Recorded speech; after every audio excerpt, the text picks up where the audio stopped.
Mesdames et messieurs, bienvenue à cette quatrième édition de Jyoti Debate. Je suis heureux de vous accueillir.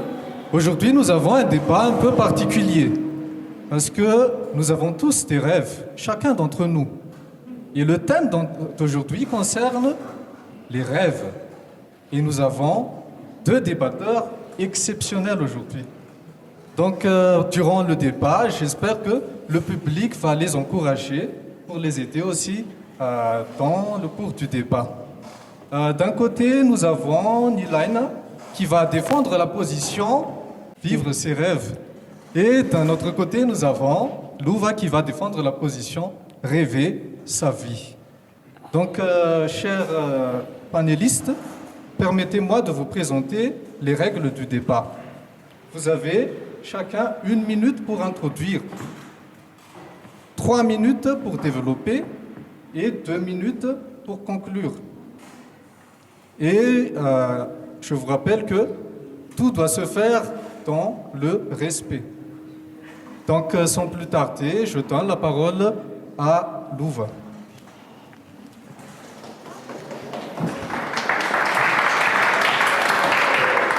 Chers tous, bonjour. Chers contradicteurs, je viens en paix.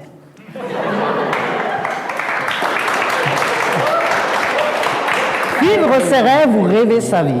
Thème farfelu. Et quand j'ai choisi ma position, rêver sa vie, c'est moi qu'on a traité de farfelu. Pourquoi ?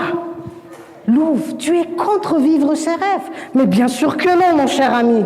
Je trouve que vivre ses rêves, c'est fantastique. C'est une chance inouïe. Et que celui qui dise que vivre ses rêves n'est pas bien, on va vérifier sa santé mentale. Alors rassurez-vous, cher ami, je ne viens pas ici dénigrer votre position. Je viens ici défendre les rêves. Oui, je viens défendre les rêves. Et la primauté de cette simple affirmation, rêver sa vie. Et si vous n'êtes pas d'accord, ce qui est compréhensible, attendez l'argumentation. Et vous me comprendrez et vous serez avec moi. Pour l'instant, à vous la parole, cher ami.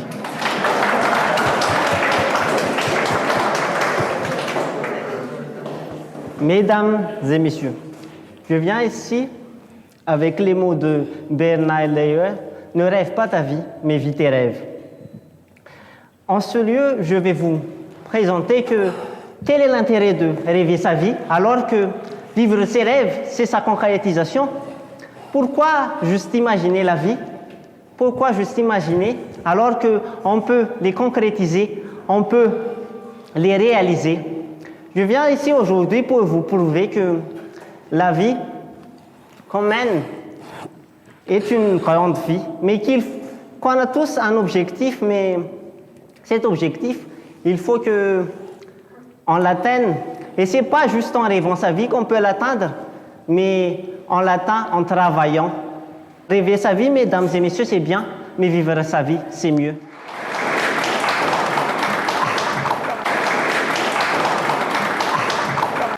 Donc maintenant, sans plus tarder, Monsieur Louva, vous avez la parole pour développer vos idées.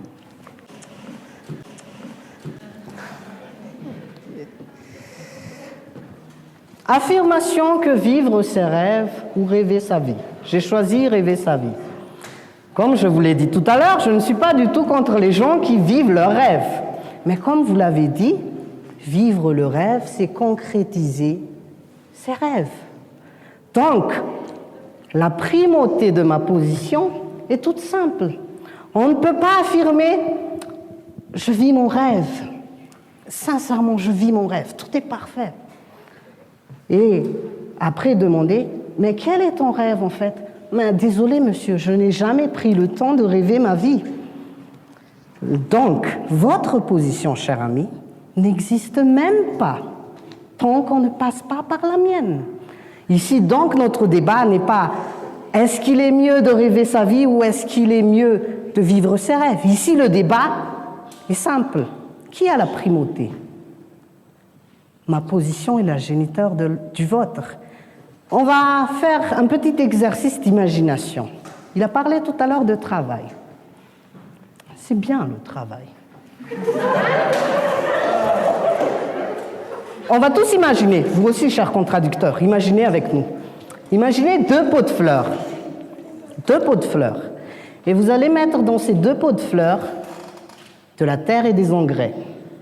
Ce sera l'équivalent de vos ressources financières, ressources intellectuelles, qu'importe, votre réseau. Et vous allez préparer en amont de l'eau. Ce sera l'équivalent de votre travail. Préparez beaucoup d'eau, beaucoup de travail. Maintenant, je vous demande juste, dans une seule de ces pots de fleurs, d'y planter une graine. Et ça, c'est l'équivalent de votre rêve. Arroser. Arroser. Arroser de travail. Travailler. C'est très bien arroser. Mais je sais une chose. On ne peut pas vivre ses rêves tant qu'on n'a pas rêvé sa vie. L'arbre ne poussera jamais si vous n'avez pas planté la graine de vos rêves. C'est tout. Vivre ses rêves aussi n'est pas garanti. Oui, vivre ses rêves n'est pas garanti. Tout le monde rêve. Certains vont s'essayer, très peu vont réussir. Telle est la réalité des choses. Mais si on devait partir de cela, la vie n'aurait plus aucun sens et plus aucun goût. Mais les rêves donnent le goût. Le rêve, quand il est assez puissant, quand il vous transporte, quand il vous transcende, alors le rêve vous donne la motivation, l'impulsion de vivre vos rêves. Vous voyez que je ne suis pas contre vous. Donc, chers amis, l'impulsion que donnent nos rêves pour vivre ses rêves. D'où la primauté de ma position. Merci beaucoup.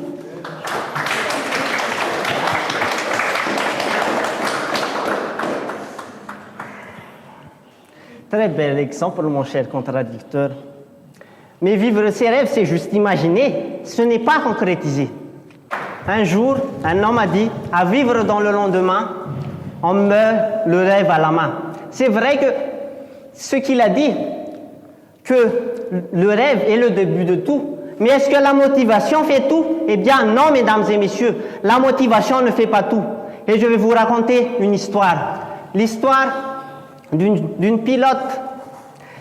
J'ai vu cette histoire hier et ça m'a transcendé. Parce qu'une fille a voulu devenir pilote, elle a fait ses études en TD, elle a travaillé à l'ENAM et aujourd'hui, elle est devenue l'une des pilotes les plus prestigieuses qui conduit un appareil dont seules quelques rares femmes sont dans le cercle. Cette femme, mesdames et messieurs, c'est Raarnoos Wool, une jeune pilote qui nous montre que la motivation ne fait pas tout, mais il faut travailler, mesdames et messieurs.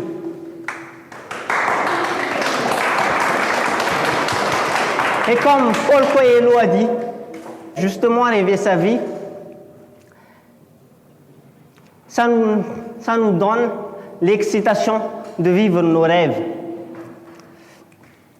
Ce n'est pas seulement la motivation qu'il nous faut, mesdames et messieurs, il nous faut travailler, il nous faut nous acharner.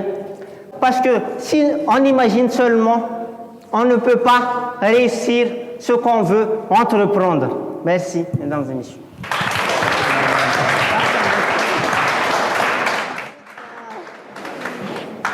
Alors, Lou a défendu tout à l'heure que il faut d'abord avoir sa position, ça veut dire qu'il faut rêver sa vie avant de pouvoir vivre ses rêves. D'un autre côté, Nilaine a défendu qu'il faut que nous concrétisions ce que nous faisons par l'intermédiaire des actions. Donc, chers débatteurs, je vous donne 2 minutes chacun pour conclure. Louva, à vous la parole.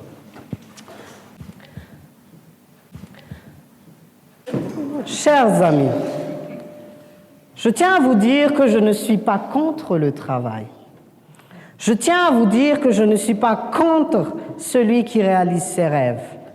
Je tiens à vous dire tout simplement qu'on ne peut pas vivre ses rêves sans être passé par la case « rêver sa vie ». Voilà, c'est tout simple. Donc, chers contradicteurs, je comprends enfin pourquoi vous êtes contre ma position. Vous avez confondu rêver et rêvasser.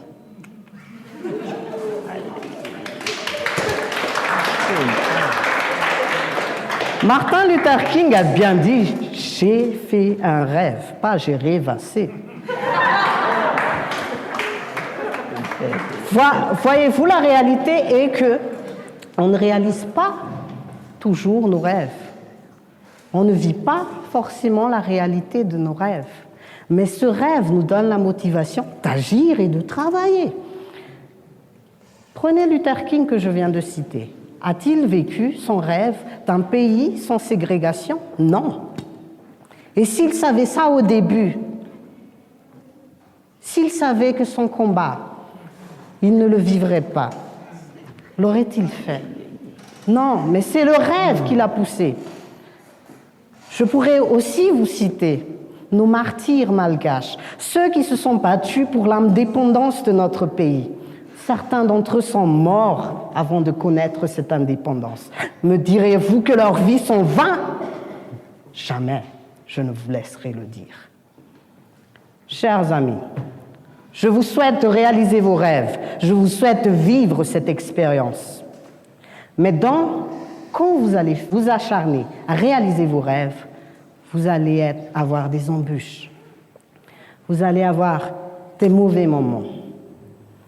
Et comme vous le voyez dans tous les cercles de développement personnel qui existent en ce moment, qui dit quand tu ne sais plus où tu vas, regarde d'où tu viens, regarde où tout a commencé. Chers amis, tout a commencé par un rêve. Merci.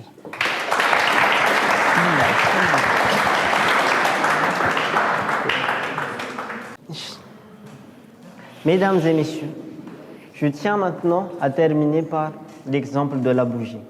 Imaginons, mesdames et messieurs, que nous sommes dans une salle noire et que nos rêves représentent une bougie.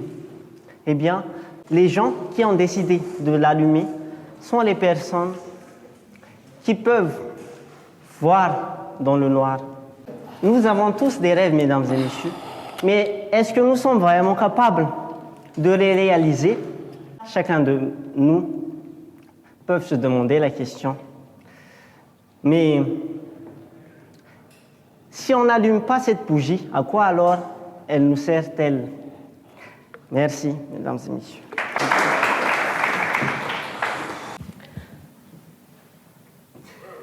Donc, chers débatteurs, je vous remercie pour ce débat. Je remercie également ceux qui suivent la page de l'AENA Madagascar. N'hésitez pas à inviter vos amis à s'abonner à la page. Mettez vos idées dans les commentaires et c'est ainsi que s'achève ce débat. Je vous remercie.